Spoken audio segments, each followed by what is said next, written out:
नमस्कार, मैं डॉक्टर रजनीश कुमार आप सभी का एक बार फिर से हार्दिक स्वागत करता हूँ। प्रिय विद्यार्थियों, आगामी परीक्षाओं के दृष्टिकोण से हम लगातार लाइव क्लास लेकर आपके सामने हाजिर हो रहे हैं और इस लाइव क्लास का आप लाभ आगामी BPSC tree, UP, TGT, PGT और अन्य राज्यों में होने वाले प्रवक्ता परीक्षाओं में कर सकते हैं, इसका लाभ उठा सकते हैं। ठीक है, तो जितने भी विद्यार्थी जुड़े हुए हैं सबका हम हार्दिक स्वागत करते हैं और चलते हैं सीधे प्रश्नों पर बातचीत करते हैं। आज का जो पहला प्रश्न है, पूछा गया कि आचार्य रामचंद्र शुक्ल और नंद दुलारे वाजपेयी के बीच किस काल को लेकर टकराहट थी। अगर आपने हिंदी आलोचना पढ़ी होगी या फिर हिंदी साहित्य का इतिहास पढ़ा होगा बढ़िया से, तो उसमें आचार्य रामचंद्र शुक्ल और नंद दुलारे वाजपेयी के बीच एक विशेष काल को लेकर टकराहट थी। ऑप्शन दिया गया है द्विवेदी युग, छायावाद, प्रगतिवाद, प्रयोगवाद। तो यहाँ पर तमाम विद्यार्थियों ने बिल्कुल इसका सही जवाब यहाँ पर दिया है। सही जवाब हो गया ऑप्शन बी, छायावाद। तो छायावाद को लेकर आचार्य रामचंद्र शुक्ल ने जो भी अपने विचारों को अभिव्यक्त किया था, नंद दुलारे वाजपेयी ने उसको एक एक करके उसका खंडन करते हुए अपनी नई स्थापना दी है। तो सही जवाब हो गया ऑप्शन बी। आप लोगों को बिल्कुल इसकी जानकारी थी। अगला प्रश्न है, नंद दुलारे वाजपेयी की आलोचनात्मक कृति नहीं है। आधुनिक साहित्य, नया साहित्य, नए प्रश्न, कवि निराला, संचरणी। तो नंद दुलारे वाजपेयी की कौन सी ऐसी आलोचनात्मक कृति है जो कि विकल्प में नहीं दिया गया है। ठीक है, तो इसका जो सही जवाब है, यहाँ पर तमाम विद्यार्थियों ने इसका सही जवाब देना शुरू कर दिया है। सही जवाब हो गया ऑप्शन डी। संचरणी नाम से जो आलोचनात्मक कृति है नंद दुलारे वाजपेयी द्वारा नहीं लिखी गई है, बल्कि आप लोगों ने पढ़ा होगा शांति प्रिय द्विवेदी नाम के एक आलोचक रहे हैं, उनके द्वारा लिखी गई आलोचनात्मक पुस्तक है। तो नंद दुलारे वाजपेयी की जो भी आलोचनात्मक कृति है उसमें आधुनिक साहित्य, नया साहित्य, नए प्रश्न और कवि निराला जरूर आप आगे की दृष्टिकोण से ध्यान रखेंगे। ठीक है, आगे बात करते हैं। अगला जो प्रश्न है, किस आलोचक ने प्रसाद के नाटकों को स्वच्छंदतावादी और लक्ष्मी नारायण मिश्र के नाटकों को पुनरुत्थानवादी माना है। ऑप्शन दिया गया नामवर सिंह, नंद दुलारे वाजपेयी, शांति प्रिय द्विवेदी, बच्चन सिंह। तो कौन सा आलोचक है जिन्होंने प्रसाद के नाटकों को स्वच्छंदतावादी माना है और उन्हीं के समकालीन लक्ष्मी नारायण मिश्र के नाटकों को पुनरुत्थानवादी माना है। प्रिय विद्यार्थियों, अगर आप सभी यूजीसी नेट की तैयारी कर रहे होंगे तो जयशंकर प्रसाद के भी नाटक आपने पढ़ा होगा और लक्ष्मी नारायण मिश्र के नाटक को भी पढ़ना है। तो देख रहे हैं यहाँ पर कि तुलनात्मक तरीके से दोनों नाटककारों की बात की गई है। ये विचार किस आलोचक का है? तो सही जवाब हो गया यहाँ पर ऑप्शन बी, इसका सही जवाब है नंद दुलारे वाजपेयी ने प्रसाद के नाटक पर। नंद दुलारे वाजपेयी की एक पुस्तक है जयशंकर प्रसाद नाम से भी। ठीक है, आप लोगों ने कहीं ना कहीं इसको जरूर पढ़ा होगा। तो इन्होंने जयशंकर प्रसाद के नाटकों का मूल्यांकन किया और साथ में लक्ष्मी नारायण मिश्र के नाटकों का मूल्यांकन करते हुए एक को स्वच्छंदतावादी बताया और दूसरे को पुनरुत्थानवादी माना है। सही जवाब हो गया ऑप्शन बी। आगे की परीक्षा के दृष्टिकोण से जरूर ध्यान रखिए। पिछले लाइव क्लास में जब हम आप सभी से चर्चा कर रहे थे उसमें हमने ज्यादातर कविता के प्रश्नों को रखा हुआ था। तो एक विद्यार्थी जिन्होंने अभी हाल ही में डीएसएसबी का एग्जाम दिया है, उन्होंने बताया कि कविता वाले में पहला ही प्रश्न इस बार डीएसएसबी में पूछा गया था। तो चूंकि हमने तो प्रश्न पत्र देखा नहीं, ऑनलाइन ही पेपर आया हुआ था, तो इसी उम्मीद से हम पढ़ाते हैं कि यहाँ से सवाल प्रायः परीक्षाओं में पूछे जाने की संभावना बनी रहती है। ठीक है, तो इस तरीके से आप ध्यान में रखिए, क्योंकि हम मूल किताबों से पढ़ाते हैं तो प्रश्न निश्चित तौर पर आएंगे। अगला प्रश्न है, हम कला के लिए कला को व्यर्थ दोष देते हैं, हमारा अलौकिक सानंद रसवाद भी उससे कम नहीं रह गया था। इसका कथन है नामवर सिंह, नंद दुलारे वाजपेयी, शांति प्रिय द्विवेदी, बच्चन सिंह। जैसा कि आप जानते हैं कला कला के लिए है, ब्रेडले इत्यादि का जो भी सिद्धांत था उसकी कई बार कड़ी आलोचना की गई, लेकिन यहाँ पर जिस आलोचक का एक कथन है उनका मानना है कि हम कला के लिए कला को व्यर्थ दोष देते हैं, हमारा अलौकिक सानंद रसवाद भी उससे कम नहीं रह गया था। यानी कि सीधे आप देख रहे हैं कि भारतीय काव्य शास्त्र में जो रस संप्रदाय है वहां से इसको जोड़ दिया जा रहा है। ठीक है, तो इसका जो सही जवाब है यहाँ पर ऑप्शन बी इसका सही जवाब है कि नंद दुलारे वाजपेयी का ये कथन है कि हम कला के लिए कला को व्यर्थ दोष देते हैं। ठीक, तो सही जवाब हो गया ऑप्शन बी। अगला प्रश्न है, निम्नलिखित में से किस आलोचक को छायावादी, स्वच्छंदतावादी, सौष्ठववादी, रसवादी, आध्यात्मवादी समीक्षक कहा गया है? ऑप्शन दिया गया नामवर सिंह, नगेंद्र, रामचंद्र शुक्ल, नंद दुलारे वाजपेयी। तो देख रहे हैं कि किसी एक समीक्षक को तमाम वादों से जोड़ा गया है। छायावादी भी कहा गया, स्वच्छंदतावादी भी कहा गया, सौष्ठववादी से आप लोगों ने कैच कर लिया होगा कि वो कौन सा आलोचक है। साथ में उनको रसवादी भी कहा गया, आध्यात्मवादी भी कहा गया। तो बिल्कुल आप लोगों ने इसको यहाँ पर कैच कर लिया है। सही जवाब हो गया ऑप्शन डी। नंद दुलारे वाजपेयी के बारे में ये बात कही जा रही है। कुछ विद्यार्थी नगेंद्र का भी नाम ले रहे हैं, उनको ऐसा लग रहा है कि रसवादी यहाँ पर लिखा गया है तो नगेंद्र होंगे। यहाँ पर एक ही आलोचक के बारे में कई वादों से जोड़ा गया है। यहाँ पर जैसा कि एक यहाँ पर आप ध्यान रखेंगे सौष्ठववादी, तो तुरंत आप पकड़ लेंगे कि नंद दुलारे वाजपेयी के बारे में ये बात की गई। सही जवाब क्या हो गया? ऑप्शन डी हो गया। जितने भी बच्चे देरी से जुड़ रहे हैं सभी का हम हार्दिक स्वागत करते हैं और चलते हैं आगे प्रश्नों पर बात करते हैं। अगला जो प्रश्न है, निम्नलिखित में से किस आलोचक की आलोचना पर छायावादी कविता की भाषा का गहरा असर था और वे छायावादी कविता के समर्थक आलोचक थे? ऑप्शन दिया गया नामवर सिंह, नंद दुलारे वाजपेयी, शांति प्रिय द्विवेदी, बच्चन सिंह। तो यहाँ पर प्रश्न थोड़ा सा टर्न ले रहा है। ठीक है, आप बिल्कुल ध्यान में रखिए। यहाँ पर कुछ बच्चे ऐड से इतना परेशान है। प्रिय विद्यार्थियों, आप सभी को सूचित करना चाहूंगा कि ऐड से मेरा कोई लेना देना नहीं है। मैं तो इतना त्यागी प्रवृत्ति का व्यक्ति हूं कि जब भी ऐड का होता है तो मैं उसको हटा देता हूं, लेकिन ये लाइव क्लास है, इसमें आ सकता है। तो थोड़ा सा आप लोग धैर्य रखिए और ऐड से परेशान मत होइए। अब ये सब यूट्यूब की तरफ से है। ठीक है, फिर भी हम प्रश्न को ध्यान से यहाँ पर पढ़ेंगे कि निम्नलिखित में से किस आलोचक की आलोचना पर छायावादी कविता की भाषा का गहरा असर था और वे छायावादी कविता के समर्थक आलोचक थे? एकदम से वो छायावाद के समर्थन में रहा करते थे। वो कौन से आलोचक हैं? तो यहाँ पर सही जवाब हो गया ऑप्शन सी, शांति प्रिय द्विवेदी नाम से हिंदी आलोचना में एक आलोचक हैं जिनको कि विशुद्ध तरीके से छायावादी कविता का समर्थक आलोचक माना जाता है। इस प्रश्न में दो प्रश्न छिपे हुए हैं। ठीक है, एक तो पूछा जा सकता है कि वो कौन से आलोचक हैं जिनकी आलोचना की जो भाषा शब्दावली है वो छायावादी कविता की तरह है। ठीक है, जैसे लगेगा कि चित्रमयता उसमें या चित्रमयी भाषा। और दूसरा कि वे छायावादी कविता के समर्थक आलोचक थे। सही जवाब क्या हो गया? ऑप्शन सी हो गया। अगला प्रश्न है, शांति प्रिय द्विवेदी की आलोचनात्मक पुस्तक नहीं है। साहित्यिकी, कवि और काव्य, सामयिकी, कवि और कर्तव्य। तो शांति प्रिय द्विवेदी की आलोचनात्मक पुस्तक कौन सी नहीं है, हमें उसके बारे में बताना है। ठीक है, तो इसका जो यहाँ पर सही जवाब है, तमाम विद्यार्थियों ने प्रश्न को गंभीरता से पढ़ा और सही उत्तर को कैच कर लिया। ऑप्शन डी इसका सही जवाब है, कवि और कर्तव्य नाम की जो आलोचनात्मक पुस्तक है शांति प्रिय द्विवेदी की नहीं है।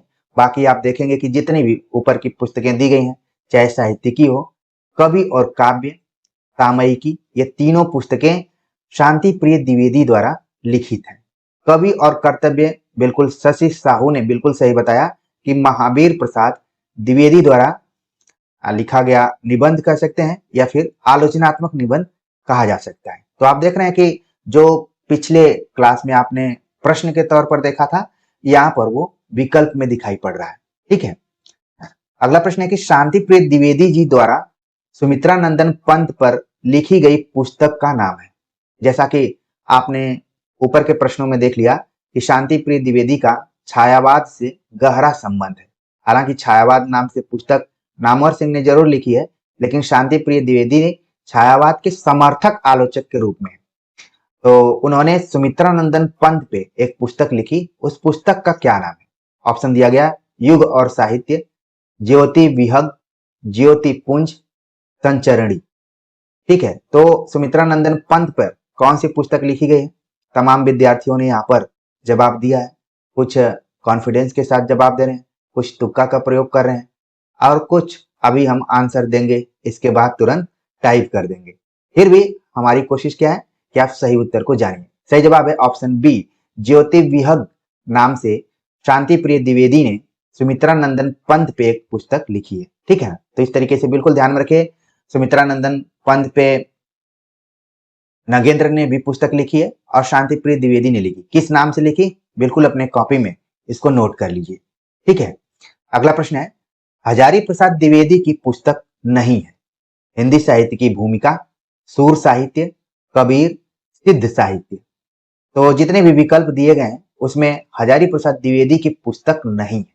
तो आप लोगों ने तुरंत इसको कैच कर लिया होगा कि इसका सही जवाब क्या हो सकता है। आप लोगों ने हजारी प्रसाद द्विवेदी के बारे में बहुत कुछ पढ़ा है।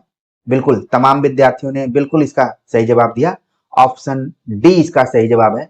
सिद्ध साहित्य नाम की जो पुस्तक है वो हजारी प्रसाद द्विवेदी की नहीं है बल्कि धर्मवीर भारती की है। ठीक है, इसको जरूर आप ध्यान में रखिए। बाकी हिंदी साहित्य की भूमिका ऑलरेडी आप लोगों के पास भी होगी। सूर साहित्य नाम से भी हजारी प्रसाद द्विवेदी ने लिखा था। ठीक है, और कबीर नामक पुस्तक जो उन्होंने लिखा, आप भली भांति जानते हैं कि अगर हजारी प्रसाद द्विवेदी कबीर नामक पुस्तक नहीं लिखते तो आज हम कबीर को उतने बेहतरीन तरीके से नहीं जान पाते। ठीक है, सही जवाब हो गया ऑप्शन डी। अगला प्रश्न है, कबीर के संदर्भ में हजारी प्रसाद द्विवेदी का कथन नहीं है। बड़ा ही मौलिक ढंग का यह प्रश्न है, लेकिन जो भी विद्यार्थी अनुराग हिंदी एकेडमी से लगातार जुड़े होंगे और पढ़ने की तकनीक को अच्छे से समझ पा रहे होंगे वो सही जवाब तक बहुत ही तेजी के साथ पहुंचेंगे। हजारी प्रसाद द्विवेदी का कथन नहीं है। ऑप्शन दिया गया, भाषा पर कबीर का जबरदस्त अधिकार था, वे वाणी के डिक्टेटर थे, भाषा कुछ कबीर के सामने लाचार सी नजर आती है, प्रतिभा उनमें प्रखर थी, इसमें संदेह नहीं। तो बिल्कुल आप लोगों ने, तमाम विद्यार्थियों ने इसको कैच कर लिया। इसका मतलब है कि आप लोगों ने आचार्य रामचंद्र शुक्ल कृत वस्तुनिष्ठ संकलन हिंदी साहित्य का इतिहास खरीद लिया होगा, या फिर जो हमने 91 वीडियोज की प्लेलिस्ट बनाई हुई है उसको आप लोग देख रहे होंगे, या 36 वीडियो की जो टेस्ट सीरीज हमने चलाई थी, आगे मैं उसको जरूर कंटिन्यू करूंगा। सब चीज सही रहेगा तो आप लोग अच्छे से पढ़ रहे हैं और आचार्य रामचंद्र शुक्ल से रिलेटेड कहीं से भी प्रश्न आएंगे आप आराम से कर लेंगे। बिल्कुल सही जवाब हो गया ऑप्शन डी, इसका सही जवाब हो गया। प्रतिभा उनमें प्रखर थी, इसमें संदेह नहीं। ये आचार्य रामचंद्र शुक्ल का है। लेकिन आप देखिए, इसको तो आप लोग कैच कर ले रहे हैं, लेकिन ऊपर आप देखेंगे कि कई बार एग्जाम में आ चुका है कि भाषा पर कबीर का जबरदस्त अधिकार था। किसका कथन है? हजारी प्रसाद द्विवेदी। वे वाणी के डिक्टेटर थे, ये तो लगभग परीक्षाओं में आता रहा है। एक ऑप्शन सी जो दिया गया है, ये देखिए, ये भी कई बार आपको चकमा दे सकता है। भाषा कुछ कबीर के सामने लाचार सी नजर आती है, ये किसका कथन है? तो सही जवाब हो गया हजारी प्रसाद द्विवेदी का। तो ये प्रश्न काफी अच्छा था और बनाते समय काफी अच्छा लगा कि हाँ, विद्यार्थियों को एक ही प्रश्न में कम से कम 5 प्रश्नों की तैयारी हो जाएगी। अगला प्रश्न है, हजारी प्रसाद द्विवेदी की आलोचना दृष्टि में प्रमुख रहा है समाजवादी दृष्टिकोण, मार्क्सवादी दृष्टिकोण, मानवतावादी दृष्टिकोण, अंबेडकरवादी दृष्टिकोण। ठीक है, यहाँ पर दृष्टिकोण से संबंधित ये प्रश्न है, इसको हम जोड़ लेते हैं कि हजारी प्रसाद द्विवेदी की जो आलोचना दृष्टि थी वो किस टाइप की थी। जैसा कि आप जानते हैं कि अब कई आलोचकों ने हजारी प्रसाद द्विवेदी को आलोचक के रूप में माना ही नहीं, बल्कि बच्चन सिंह का ही पिछली बार हमने एक कथन आप सभी के सामने रखा था। बच्चन सिंह ने महावीर प्रसाद द्विवेदी के बारे में बोला था, हजारी प्रसाद द्विवेदी को लेकर भी कुछ इसी तरीके की बातें होती रहती हैं। लेकिन अगर हम आलोचना की दृष्टि के हिसाब से बात करें तो इनका जो दृष्टिकोण है, तमाम विद्यार्थियों ने लिखा कि मानवतावादी दृष्टिकोण था। ठीक है, हजारी प्रसाद द्विवेदी की आलोचना दृष्टि मानवतावादी दृष्टिकोण से भरी हुई थी। सही जवाब हो गया ऑप्शन सी। वैसे अगर निबंधों की बात करें तो हजारी प्रसाद द्विवेदी एक खास प्रकार के निबंध से इनका नाम जुड़ा रहता है, तो ये भी आप ध्यान रखिए। ठीक है, कोरिलेट करके आपको देखना है। अगला प्रश्न है, निम्नलिखित में से किसे रसवादी आलोचक माना जाता है? ऑप्शन दिया गया, हजारी प्रसाद द्विवेदी, रामविलास शर्मा, नामवर सिंह, नगेंद्र। इसी टाइप का मिलता जुलता हुआ प्रश्न आपने शुरुआती समय में ही देखा। ठीक है, तो आप वहां पर कंफ्यूज हो रहे थे, लेकिन देखिए प्रश्न कैसे बनते हैं। एक ही टाइप के दो आलोचकों का नाम नहीं रहता है। तो तुरंत आप बता देंगे कि ऑप्शन डी, नगेंद्र को रसवादी आलोचक के रूप में माना जाता है। इनका जो स्वभाव था, इन्होंने जितना भारतीय काव्य शास्त्र पर काम किया उतना ही पाश्चात्य काव्य शास्त्र पर काम किया। खासतौर से अरस्तु और लॉन्जाइनस को लेकर इनकी अलग अलग किताबें भी हैं। तो आप इस चीज को भी अपने दिमाग में जरूर रखिए, ठीक है। रसवादी आलोचक इनका एक ग्रंथ है, आप लोगों को जरूर पता होगा। मैं चाहूंगा कि कोई विद्यार्थी जरूर इसको कमेंट करे, ठीक है। रस सिद्धांत नाम से इन्होंने लिखा हुआ है। जबकि जो आचार्य रामचंद्र शुक्ल हैं, देखिए जानबूझकर हमने रामचंद्र शुक्ल को नहीं रखा है, चाहता तो हजारी प्रसाद द्विवेदी के सामने रखा जा सकता था, ठीक है। तो रस मीमांसा आचार्य रामचंद्र शुक्ल और रस सिद्धांत नगेंद्र का है, ठीक। आप लोगों को इसकी पूरी जानकारी है। आगे बात करते हैं। अगला जो प्रश्न है कि नगेंद्र की पुस्तक नहीं है, नगेंद्र की पुस्तक नहीं है। ऑप्शन दिया गया सुमित्रा नंदन पंत, साकेत एक अध्ययन, रीति काव्य की भूमिका, देव और बिहारी। तो कौन सी ऐसी पुस्तक है जो कि नगेंद्र की पुस्तक नहीं है, ठीक है। तो इसका जो सही जवाब है, तमाम विद्यार्थियों ने बहुत तेजी से इसको कैच किया है, पकड़ा है। आंसर सही जवाब हो गया ऑप्शन डी, देव और बिहारी। मैं चाहूंगा कि कोई कमेंट करके जरूर बताए कि आखिरकार देव और बिहारी क्यों गलत है और इसके रचनाकार कौन रहे, ठीक है। देव और बिहारी, विद्यार्थी लिख रहे हैं लाला भगवान दिन की, ये रही है। कुछ लिख रहे हैं कि ठीक है, अलग अलग लिख रहे हैं। आप लोग एकदम से कंफर्म करके रखिए। यहाँ पर नगेंद्र ने भी देव पर जरूर एक पुस्तक लिखी है और उस पुस्तक का नाम है देव और उनकी कविता, ठीक है। देव और उनकी कविता नाम से आलोचनात्मक पुस्तक है नगेंद्र की। तो थोड़ा सा हमने यहाँ पर टर्न किया ताकि आप जरूर ध्यान में रखिए, ठीक। और बाकी ऊपर के लिए कि सुमित्रा नंदन पंत पे शांति प्रिय द्विवेदी ने भी लिखा था और नगेंद्र ने भी लिखा है, जस्ट उन्हीं के नाम पर लिख दिया। साकेत एक अध्ययन नाम से आलोचनात्मक पुस्तक लिखी नगेंद्र ने। रीति काव्य की भूमिका, ये भी सवाल खूब पूछा जाता है कई बार, तो परीक्षाओं में रीति काव्य की जगह पर रीतिकाल की भूमिका भी दिया रहता है। तो दोनों को आप ध्यान में रखिए कि नगेंद्र से इसका संबंध है, ठीक है। आगे बात करते हैं। अगला जो प्रश्न है, शिवदान सिंह चौहान की आलोचनात्मक पुस्तक है साहित्य की परख, भारत में प्रगतिशील साहित्य की आवश्यकता, आचार्य रामचंद्र शुक्ल और हिंदी आलोचना, उपरोक्त में से एक से अधिक, उपरोक्त में से कोई नहीं। तो शिवदान सिंह चौहान जो कि हंस पत्रिका का भी इन्होंने संपादन किया, बाद में आलोचना पत्रिका का भी संपादन किया और ये मार्क्सवादी आलोचकों में गिने जाते हैं। तो इन्होंने सबसे पहले तो लिखा भारत में प्रगतिशील साहित्य की आवश्यकता, ठीक है। इसका जो सही जवाब हो गया यहाँ पर ऑप्शन डी, उपरोक्त में से एक से अधिक। तो एक से अधिक में ए और बी इसका सही जवाब है। इसको आप नोट कर सकते हैं ताकि एग्जाम में वन लाइनर में आ जाए कि साहित्य की परख किसकी रचना है या फिर आलोचनात्मक पुस्तक है भारत में प्रगतिशील साहित्य की आवश्यकता। जब इन्होंने निबंध लिखा है, इसके बाद 1936 ईस्वी में प्रलेस की स्थापना हुई, फिर प्रेमचंद ने अपना वहां पर भाषण भी दिया और ऐसे ही आगे चीजें बढ़ती गई। इसमें जो ऑप्शन सी दिया गया है, मैं देखना चाहूंगा कि कोई विद्यार्थी जरूर बताए कि आचार्य रामचंद्र शुक्ल और हिंदी आलोचना किसकी पुस्तक है, ठीक है। तो आप लोग जानते होंगे, इसको आप टाइप भी कर सकते हैं, लेकिन मैं थोड़ा सा यहाँ पर आपको संकेत दे चुका हूं और इसको अपने कॉपी पर जरूर नोट कीजिए, ठीक है। तो सही जवाब हो गया यहाँ पर ऑप्शन डी। अगला प्रश्न है कि हिंदी आलोचना में मार्क्सवादी अंतर्दृष्टि के प्रवेश का श्रेय रामविलास शर्मा को ही जाता है, इसका कथन है। हिंदी आलोचना में मार्क्सवादी अंतर्दृष्टि के प्रवेश का श्रेय रामविलास शर्मा को ही जाता है, किसका कथन है। ऑप्शन दिया गया नंदुलारे वाजपेयी, शांति प्रिय द्विवेदी, बच्चन सिंह, मैनेजर पांडे। तो ये बात किसने कही हुई है, सही जवाब हो गया ऑप्शन सी, बच्चन सिंह का यह कथन है कि अगर हिंदी आलोचना में मार्क्सवादी अंतर्दृष्टि की बात की जाए तो उसका श्रेय रामविलास शर्मा को दिया जा सकता है। सही जवाब हो गया ऑप्शन सी, बच्चन सिंह। और इससे ये भी आपको पता चलेगा कि हम बात कर रहे हैं हिंदी साहित्य का दूसरा इतिहास पर।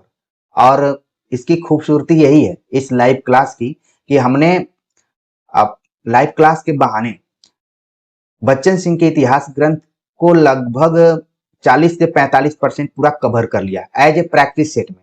बहुत लोगों को पता नहीं चलेगा कि बच्चन सिंह से हम पढ़ रहे हैं, लेकिन जो गंभीर विद्यार्थी हैं, जो शब्दों को पकड़ते हैं, संकेतों को समझते हैं, भावनाओं को समझते हैं, वो आराम से समझ पा रहे होंगे कि जो मेन चीज है आधुनिक काल के अंतर्गत बच्चन सिंह का, हमने बहुत ही बारीकी से उसको प्रैक्टिस सेट के तौर पर भी और सब्जेक्टिव तौर पर भी पढ़ा दिया है। बस आपको समझने की जरूरत है, प्लेलिस्ट इसकी बनी हुई है, जरूर देखिए।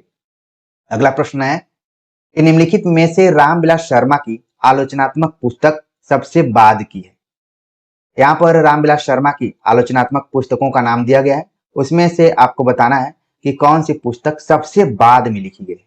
सबसे बाद में लिखी गई पुस्तक कौन सी है? ऑप्शन दिया गया है प्रेमचंद, भारतेंदु युग, प्रेमचंद और उनका युग, भाषा और समाज। तो कौन सी पुस्तक है जो सबसे बाद में उन्होंने लिखी है? ठीक है, तमाम विद्यार्थियों ने तुक्का का भी प्रयोग किया है, कुछ विद्यार्थी पढ़े होंगे, वो अपने हिसाब से दे रहे हैं। तो सही जवाब क्या है? ऑप्शन डी है। अगर तुक्का भी है तो भी सही है, भाषा और समाज। लेकिन यहाँ पर आप लोग जरूर इसका वर्ष लिख लीजिए।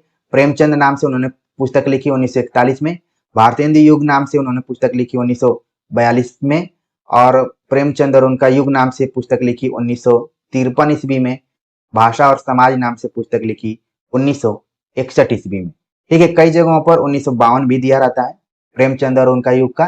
तो बस मोटे तौर पर ध्यान में रखिए कि सबसे इसमें जो बाद की पुस्तक है वो कौन सी है? ऑप्शन डी है, भाषा और समाज।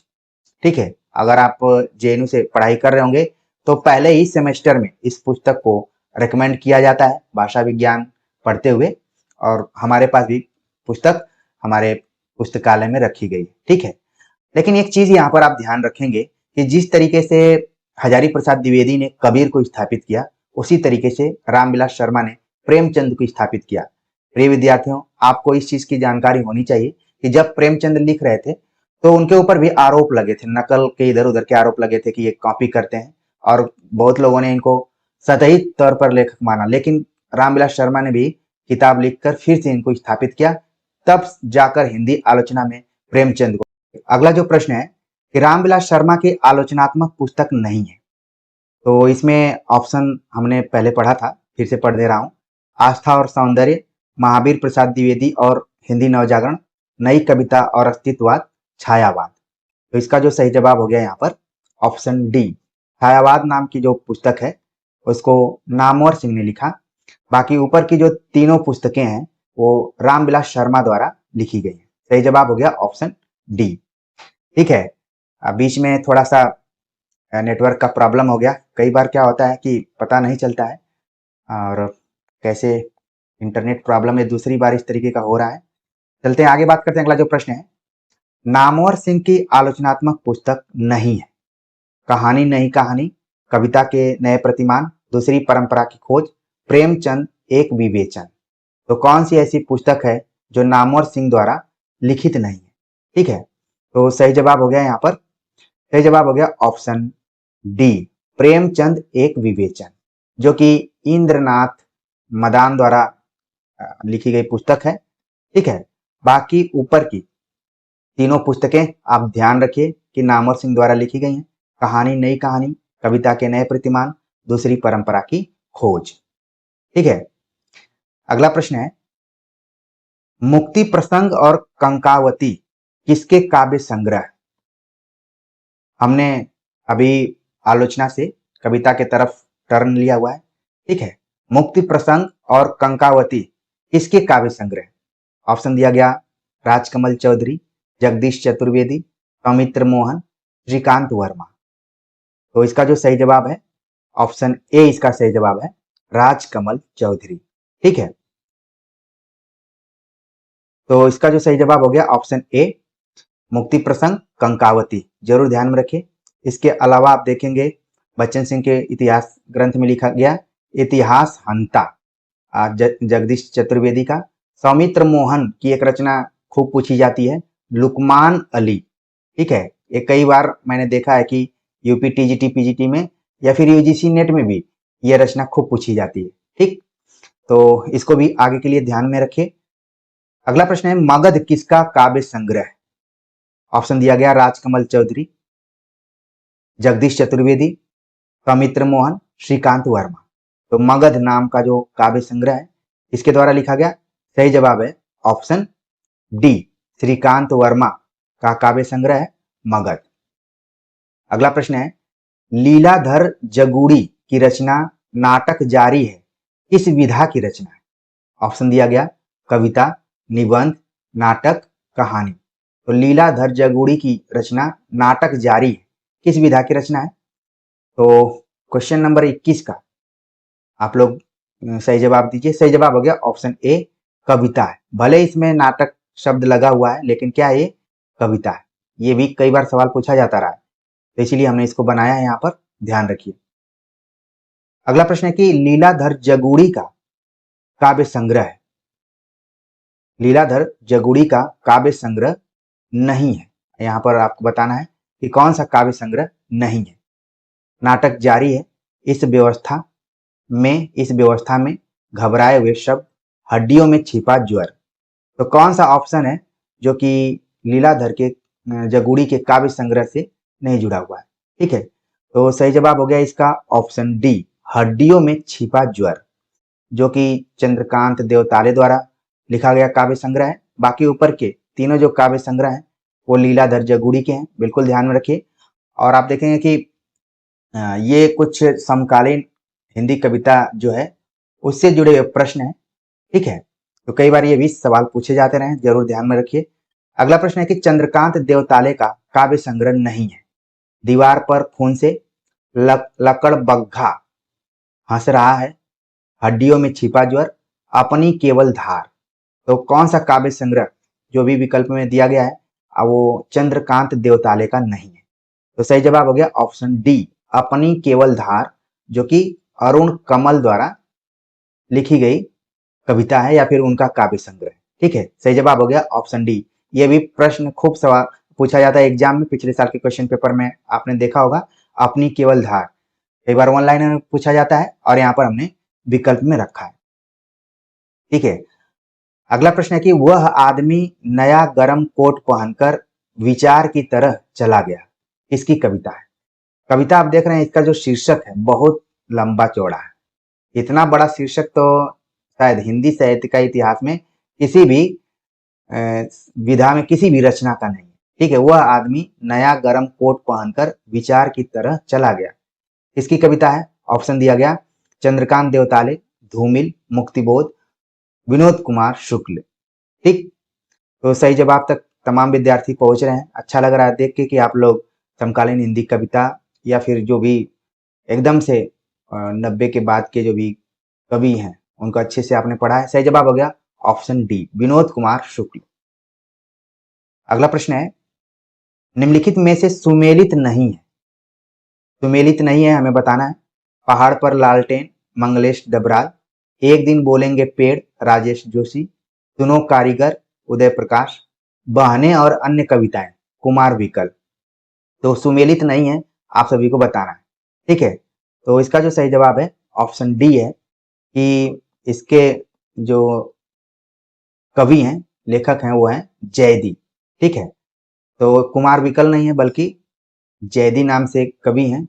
बाकी ऊपर का जरूर ध्यान में रखिए, जैसे कि ऑप्शन बी जो दिया गया है ये पिछले साल टीजीटी पीजीटी में दोनों प्रश्न पत्रों में शायद आया हुआ था, एक कॉमन था। एक दिन बोलेंगे पेड़, राजेश जोशी, पहाड़ पर लालटेन, मंगलेश डबराल, सुनो कारीगर, उदय प्रकाश। तो ये जो हमने युग्म बनाया था इसलिए कि एक प्रश्न के बहाने आप 4-5 प्रश्न को देख लें। हाँ, असद जैदी करके कवि का नाम है जिन्होंने बहने और अन्य कविताएं लिखी हुई हैं। अगला प्रश्न है कि एक छोटी सी लड़ाई और रंग खतरे में है, किसका काव्य संग्रह है? ऑप्शन दिया गया मंगलेश डबराल, राजेश जोशी, कुमार विकल, उदय प्रकाश। तो ठीक है, ये किसके काव्य संग्रह है, किसका काव्य संग्रह आपको बताना है यहाँ पर, एक छोटी सी लड़ाई। तो सही जवाब हो गया ऑप्शन सी, कुमार विकल द्वारा लिखित ये दोनों काव्य संग्रह है, एक छोटी सी लड़ाई और रंग खतरे में है। और अगला प्रश्न है, विपाशा की हार किसकी कविता है? ऑप्शन सेम टू सेम और आंसर भी लगभग वही, मंगलेश डबराल, राजेश जोशी, कुमार विकल, उदय प्रकाश। तो विपाशा की हार किसकी कविता है, सही जवाब हो गया ऑप्शन सी कुमार विकल्प। और जैसा कि आप जानते हैं कि विपाशा एक नदी का नाम है, जो कि पुराना नाम है, ठीक है। आप लोगों ने उस नदी को इतिहास में जरूर पढ़ा होगा कि वर्तमान समय में उस नदी का क्या नाम है, ठीक है, विपाशा।